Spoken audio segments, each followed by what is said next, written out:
स्वयं को अम्बेडकरवादी यूट्यूबर बताने वाले मुकेश मोहन जी, आपके साथ जो हुआ है और हो रहा है ये बहुत अच्छा हो रहा है। अगर आपने अपनी हरकतें और करतूतों को नहीं सुधारा तो आने वाले समय में आपके साथ जो होगा वो भी बहुत अच्छा ही होगा। और बिल्कुल साथियों, आजकल ये फ्रीडम ऑफ स्पीच के नाम पर एक ट्रेंड सा बन गया है, समझ रहे, कि किसी के लिए कुछ भी बोल दो, जब सामने वाला एक्शन ले तो फिर वही रोना धोना, अरे कि फ्रीडम ऑफ स्पीच को दबाया जा रहा है, हम गरीब हैं, हम दलित हैं, हम शोषित हैं, वंचित हैं, गरीबियों की आवाज को दबा देते हैं, ये तमाम प्रकार के भाई रोना धोना, समझ रहे। और बिल्कुल साथियों ऐसा ही होता है मुकेश मोहन की घटना में। क्या होता है कि ये स्वयं को अम्बेडकरवादी बताने वाले मुकेश मोहन जी एक कारवां पत्रिका की लाइन को, आर्टिकल को आधार बनाकर, समझ रहे, सीधा स्वयं जज बन के नितिन गडकरी को वो बता देते हैं, गौ मांस का व्यापार करने वाला, उनके परिवार वालों को भी इस जोड़ देते हैं,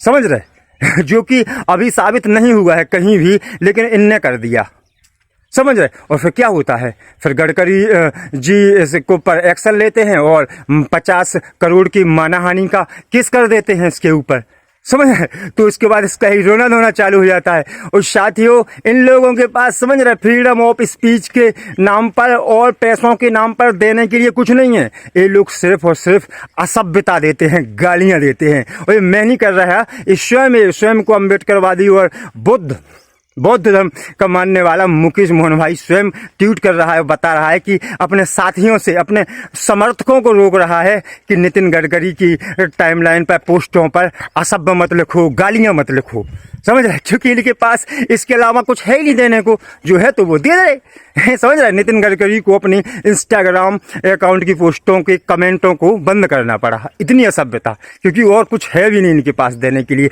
जबकि ये लोग स्वयं को अम्बेडकरवादी और बौद्ध धर्म को मानने वाला बताते हैं, समझ रहे। बिल्कुल साथियों, हमें सभी को समझना पड़ेगा। और मुझे चूंकि इन लोगों की इस घटना से कोई इतना इंटरेस्ट नहीं था, लेकिन जब मैंने देखा कि इस मुकेश मोहन भाई को हर एक जगह सिर्फ बौद्ध दिखते हैं, जितने भी तमाम हिंदू मंदिर देवी देवता हैं वो सब मेकअप हुए, कपड़े पहने हुए हैं, अंदर से सब बौद्ध हैं।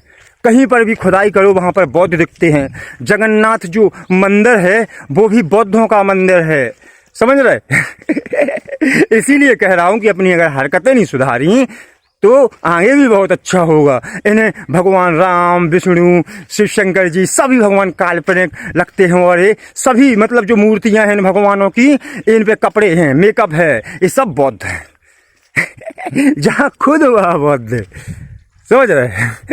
बिल्कुल, आप सभी से साथियों यही कहूँगा, समझदार बने, जागरूक बने, लेकिन कभी भी धर्म विरोधी न बने। बिल्कुल, बाकी ऐसे लोगों के लिए हम यही कहेंगे कि जो हुआ अच्छा हुआ, जो होगा वो और भी अच्छा होगा। बिल्कुल।